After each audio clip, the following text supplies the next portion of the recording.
Hello everyone, my name is Megan and I've chosen to do my project on macular degeneration, namely because my mother suffers from it, and so it's something that I've watched her deal with over many years, but I've got a much better understanding of at this time, and so I'd like to share that with you.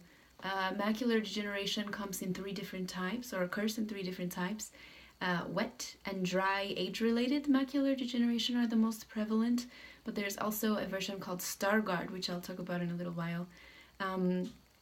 Age and genetics are the main factors that contribute to wet and dry macular degeneration. It's not really precisely known what the cause is, but because of the prevalence among the elderly, it is assumed and understood that that is what puts people largely at risk for it. Essentially what happens is the retina, which is the central part of the eye, begins to lose nutrients. The blood vessels that lead into it slowly begin to harden, which causes leaks and tears to occur in the back of the retina. This blocking of the arteries allows or means for loss of central vision, which is the main side effect or the main issue when people have macular degeneration. The third type I talked about, Stargardt, is caused by a recessive gene. There are 4 different types of Stargardt, which are different in their own way, 3 of which are very, very rare and can occur in different generations of family. But generally, Stargardt is caused by a recessive gene, has very similar effects as regular macular degeneration, but occurs in younger people. It's not something that will happen to someone much older, as wet and dry macular degeneration do.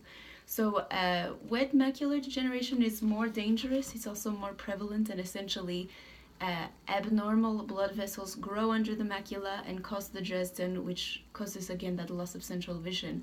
This is the kind that my mother suffers from. Hers is also partially due to the retina's tearing, because her eye is not a perfect oval. It is a little bit of a cone shape. While there is no cure, there are treatments to slow the progress. One of the more prevalent ones is ocular injections, and forgive me, it's hard to say, photodynamic therapy, in which an intravenous drug called Visudine is put into the eyeball. And I've seen my mother go through this, and it's pretty startling, but it doesn't cure anything. It gives effects of stopping the leakage for about a month, and then patients have to return, sometimes every 2 weeks.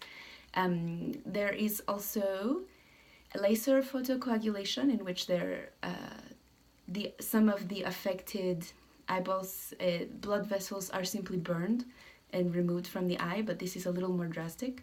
But there is essentially no cure. There are only ways to slow the progression of the disease.